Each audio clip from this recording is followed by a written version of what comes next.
Hwaseong, formerly known as Taean-up, is a city in Gyeonggi Province, South Korea, and sits southwest of the country's capital city, Seoul.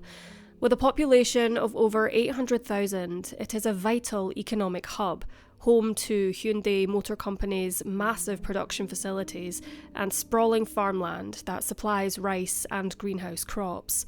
Highways and rail lines weave through its landscape, connecting it to the heart of the nation. During the 1980s, South Korea experienced rapid industrial expansion and economic development, shifting from military rule to democracy with its first democratic elections in 1987. Urban centres flourished with modernisation and infrastructure growth, while rural areas like Hwaseong lagged behind in development. Law enforcement in these less developed regions often struggled with limited resources and lacked the expertise needed to conduct thorough investigations into complex crimes. During that period, Hwaseong was a sparsely populated rural region, characterised by rolling hills, dense forests, and vast stretches of rice paddies and farmland. Between September 1986 and April 1991, Hwaseong was gripped by terror. A string of brutal murders claimed the lives of multiple women, each crime bearing eerie similarities. As fear spread through the streets, authorities launched an investigation on an unprecedented scale. But despite thousands of suspects and tireless efforts, the killer remained a phantom in the dark, his identity a chilling mystery for decades. At approximately 2 p.m. on September 19, 1986, the body of an elderly woman was discovered in a pasture in the neighbourhood of Anyong-dong. Investigators concluded that the woman had been asphyxiated. She was subsequently identified as 71-year-old Lee Wan-im, who had vanished a few days prior at 6:20 a.m. on September 15th whilst walking home after having spent time with her daughter. On October 20th, 1986, 25-year-old Park Hyun-suk vanished after stepping off a bus on her way home from Songtan, a district in northern Pyeongtaek, Gyeonggi Province, where she was reportedly meeting with a potential partner for marriage. 3 days later, on October 23rd at 2:50 p.m, her body was discovered in a canal in Jinandong, marking the second of a string of murders that would haunt Hwaseong for years to come. Hyun-suk had, like Lee Wan-im, been strangled to death. Evidence of semen was found during the autopsy. On December 12, 1986, 25-year-old Kwon Jung-bon vanished just outside her home. It wasn't until 4 months later, on April 23, 1987, at 2 p.m, that her body was found hidden in an embankment in Anyong-dong. She had been strangled with her own stockings, which were also used to gag her, and her underwear was left on her face.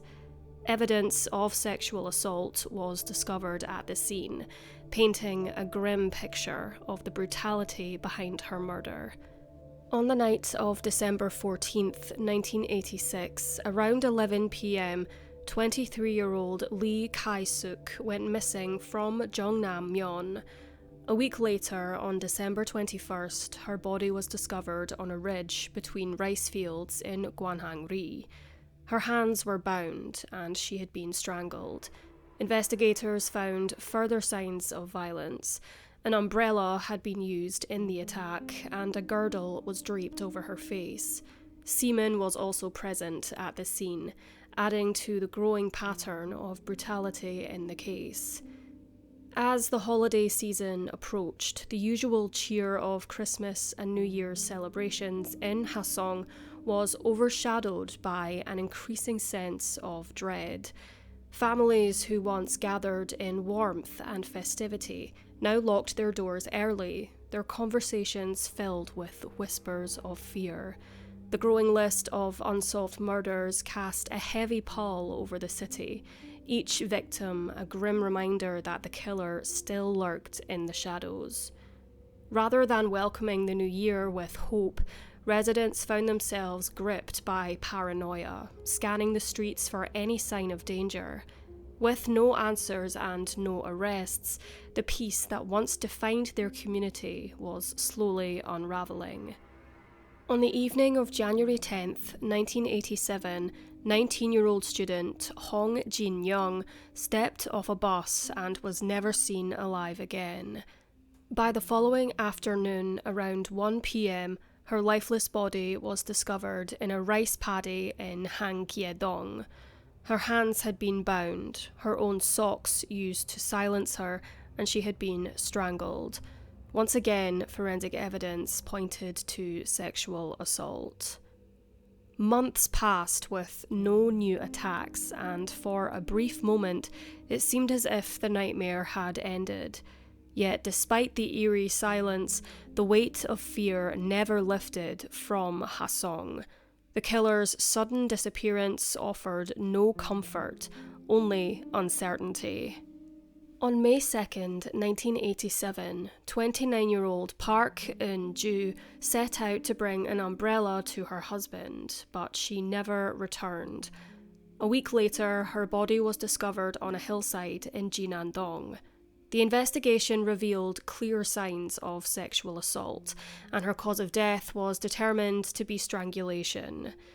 On the morning of September 8th, 1987, the lifeless body of 54-year-old housewife An Ki-soon was found drifting in the Kajeri Canal in Palton-myeon. She had last been seen the previous night at 9:30 p.m. stepping off a bus. Her hands were bound, her mouth stuffed with her own socks and a handkerchief, and she had been strangled. Investigators uncovered traces of semen at the scene, along with an unsettling detail: scattered peach slices, adding another layer of mystery to an already horrifying case. 1 year passed by with no crimes further attributed to the criminal now known as the Hwaseong killer. However, his crimes did not end. On the night of September 16th, 1988, 14-year-old schoolgirl Park Sang-hee was asleep in her bedroom in Jinandong when tragedy struck. Unlike the previous victims, she had not been taken from the streets. This time, the killer had entered her home and strangled her. By morning, she had become the 8th known victim, proving that even within the supposed safety of their own walls, Hwaseong's residents were not beyond the murderer's reach. On November 16th, 1990, the body of 14-year-old Kim Mi-jung was discovered on a hillside in Pyeongjong-dong. The middle school student had been bound at both her hands and feet, gagged with her own bra, and strangled. Scattered around the scene, investigators found a ballpoint pen, a fork, a spoon, and a razor blade. Forensic analysis of semen recovered from the scene confirmed that the perpetrator had blood type B, offering one of the few tangible clues in the ongoing search for the killer.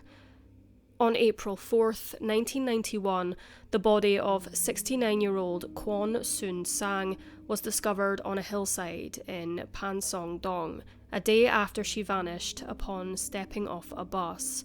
An autopsy confirmed strangulation as the cause of death, and forensic analysis once again identified semen with blood type B, matching evidence found in the previous case of Kim Mi-jung. Investigators also noted 2 footprints near the scene, but any potential leads were lost as the prints could not be properly analysed. 5 more victims would follow. Kim Mi-soon, 18, disappeared on Christmas Eve in 1987. Her body later discovered in Hwaseong on January 4th, 1988. 8-year-old Kim Hyun-jung went missing on July 7th, 1989, never to return home. On January 27th, 1991, 17-year-old Park Mi-hwa was found murdered, followed by 27-year-old Kim Hong-boon, whose body was discovered in Cheongju, North Chungcheong Province, on March 7th, 1991. Another victim, an unnamed 18-year-old woman, was also found in Cheongju's Bokdae-dong, sexually assaulted and killed. The growing list of lives lost only deepened the terror that had gripped the region. Due to the modus operandi, investigators believed that all of these murders were linked to the same, as yet unidentified killer. Over the course of the investigation, the suspect pool expanded dramatically, with authorities questioning over 21,000 individuals. In their search for leads, police collected fingerprints from 40,000 people, analysed 570 DNA samples, and examined 180 hair samples. The first 5 murders occurred within a 6-kilometre or 3.7-mile radius in Hwaseong, leading police to deploy officers in pairs every 100 metres or 328 feet. However, the killer struck again outside their perimeter, evading capture. Rumours spread that he targeted women wearing red on rainy days, prompting female officers to don red clothing in an attempt to lure him into a trap. A breakthrough seemed possible when a bus driver, Kang, and a conductor, recalled a suspicious man boarding their bus shortly after the 7th murder on September 7th, 1988. Their descriptions aligned with those of survivors who had been sexually assaulted. A man in his mid-20s, thin-framed, standing between 165 to 170 centimetres tall, with short, sporty-cut hair, a sharp nose, no double eyelids, and notably soft hands. Police also initially believed he had blood type B, though later they admitted this detail was likely inaccurate. During that period, DNA analysis was emerging as a forensic tool in some Western nations, but South Korea had yet to develop even fundamental blood type testing capabilities. The death of 14-year-old Park Sang-hee in September of 1988 was a topic of deep discussion and controversy. On July 27, 1989, authorities arrested 22-year-old Yoon Sung-yo in connection with the murder, known as the 8th Hwaseong murder. At the time, Yoon resided in the region and was employed in farm equipment maintenance. Childhood polio left him with a disability, and after losing his mother in a car accident, he was forced to discontinue his education. Based on their profiling, police suspected that his resentment towards women stemmed from his struggles with his disability. Yoon was acquainted with some of Park Sang-hee's friends, but had no personal connection to Park and had never entered her home. Authorities claimed Yoon had scaled a wall in the middle of the night to access Sang-hee's room, but due to his disability, this would have been physically impossible. Additionally, the perpetrator demonstrated a deeply distorted perception of sex, a characteristic that Yoon himself did not possess. During interrogation, Yoon confessed, and forensic analysis of pubic hair found at the scene reportedly showed a 40% similarity to his, according to a 1989 National Forensic Service report. The case was later classified as a copycat crime, yet Yoon was sentenced to life in prison. Meanwhile, the investigation into the Hwaseong murders took a darker turn, reports indicating that at least 4 individuals considered potential suspects died by their own hand in the 1990s after allegedly enduring police abuse during questioning. The 2003 critically acclaimed Bong Joon-ho film Memories of Murder, loosely based on the Hwaseong serial murders, reignited public interest in the unsolved case. A year later, in 2004, the murder of a female college student in Hwaseong fueled fears that the killer had returned. The case resurfaced once again in 2006 as the statute of limitations for the most recent victims neared its expiration on April 2nd. At the time of the murders, South Korea had a 15-year statute of limitations for first-degree murder, which was later extended to 25 years in 2007 and ultimately abolished in 2015, though the change was not retroactive. Despite this, authorities preserved key evidence and records, recognizing the case's historical and investigative importance. On September 18, 2019, South Korean authorities revealed that they had a significant breakthrough in the case. They managed to identify the man responsible for the Hwaseong serial murders, Lee Chun-jae. Born on January 31st, 1963 in Hwaseong, Lee grew up with a good education and was described by his mother as sociable. However, a childhood tragedy, his younger brother's drowning, was said to have deeply affected him. After Chun-jae completed high school in 1983, he joined the Republic of Korea Army as a tank driver, serving until his discharge in 1986. He later found work as a crane operator, first in Seoul and then in North Chungcheong Province. In April 1992, Chun-jae married an administrative worker and the couple had a son together. However, his family life was marked by violence as he struggled with alcoholism and frequently subjected his wife and child to physical abuse. Years earlier, on September 26, 1989, Chun-jae was caught breaking into a house in Suwon. The homeowner discovered him, leading to his arrest. In February of 1990, the Suwon District Court sentenced him to 1 year and 6 months in prison for robbery and assault.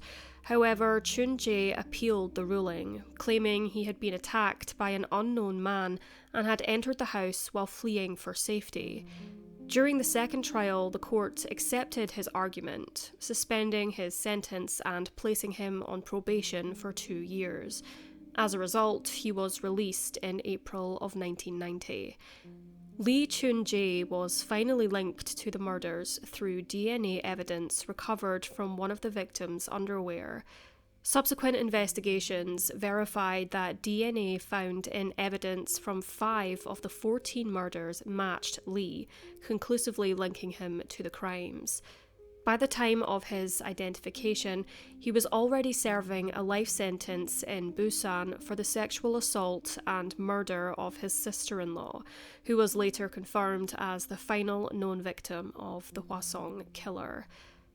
After Chun-jae's wife left him in December 1993, he invited his 18-year-old sister-in-law to his home. On January 13, 1994, he drugged, sexually assaulted, and murdered her. Following her disappearance, Lee attempted to conceal his involvement by assisting his father-in-law in searching for her, even suggesting that she may have been abducted. However, suspicions grew, and after several rounds of questioning, he was arrested on January 18th. Despite initially denying responsibility, he later confessed, though the court later ruled that his confession had been coerced. In May 1994, Lee was convicted and sentenced to death. The ruling was upheld in September of that year. However, in 1995, the Supreme Court of Korea reviewed his case and reduced his sentence to life imprisonment, allowing for the possibility of parole after 20 years.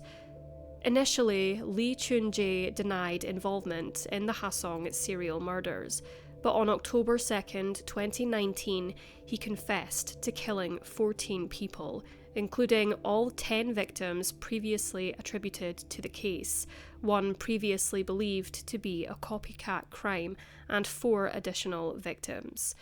3 of those murders had occurred in Hwaseong, but had never been linked to the serial killings, while the 4th took place in Cheongju. He also admitted to committing over 30 sexual assaults and attempted attacks. On November 15, 2019, police announced their provisional conclusion that Lee Chun-jae was responsible for all 10 of the original Hwaseong murders. Investigators described him as having low self-esteem, struggling with an introverted personality, and seeking control and validation through violent crimes. They theorized that his military service, which gave him a sense of structure and self-worth, contrasted with the monotony of his later life, fueling his need to exert dominance through sexual violence. The provincial police chief characterized Lee as a psychopath, incapable of empathy, and disturbingly eager to boast about his crimes. On July 2nd, 2020, authorities officially concluded the Hwaseong serial murder case, confirming that Lee Chun-jae was responsible for 14 murders and 9 sexual assaults, driven by his desire for sexual gratification. This marked the end of a 33-year investigation that had long haunted South Korea.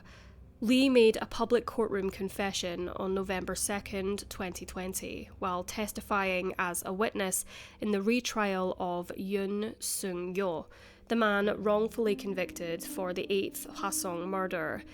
Yoon had been sentenced to life in prison, but he consistently maintained that police had coerced his confession through torture.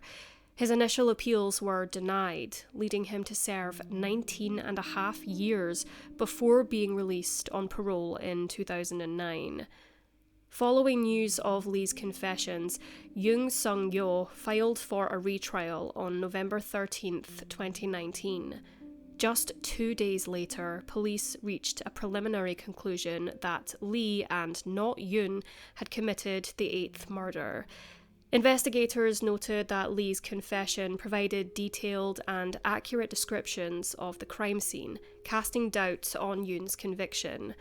Further examination revealed that Yoon had suffered brutal mistreatment during his arrest, with forensic evidence allegedly falsified to frame him. In December 2019, the Gyeonggi South Provincial Police Agency charged 8 former investigators with abuse of power and illegal detention, accusing them of forcing a false confession from Yoon and fabricating case records. The court granted Yoon's retrial in January of 2020, and during the final hearing on November 2nd, Lee once again admitted to the murder, confirming Yoon's innocence. On December 17th, 2020, Yoon was formally acquitted, with the court recognising that he had been wrongfully imprisoned for nearly 2 decades. In 2020, Yoon's attorney, Park Jun-young, stated in an interview with CNN that Yoon could potentially receive over $1 million in compensation. However, Yoon himself expressed that no financial restitution could ever make up for the years lost behind bars or the damage done to his reputation and family. According to the Korea Herald, law enforcement, prosecutors, and the court have all issued formal apologies to Yoon. Additionally, South Korea has removed the statute of limitations for first-degree murder. As part of his wrongful conviction settlement, Yoon reportedly received 2.5 billion won, approximately $2.87 million in compensation from the government. Although the statute of limitations prevented Lee from being legally punished for the Hwaseong murders, he remained behind bars, serving a life sentence for the sexual assault and murder of his sister-in-law. Lee stated he had no intention of seeking parole or release, citing the intense public outrage faced by notorious criminal Cho Do-soon, whose release after a 12-year sentence sparked nationwide protests.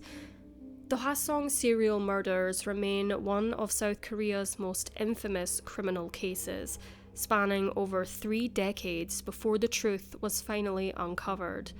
Police faced significant challenges in solving the case, hindered by a lack of advanced forensic technology and limited experience with serial crimes. According to the Korea Herald, the investigation became one of the most extensive in South Korea's history, with law enforcement dedicating over 2 million personnel days in an effort to track down the perpetrator.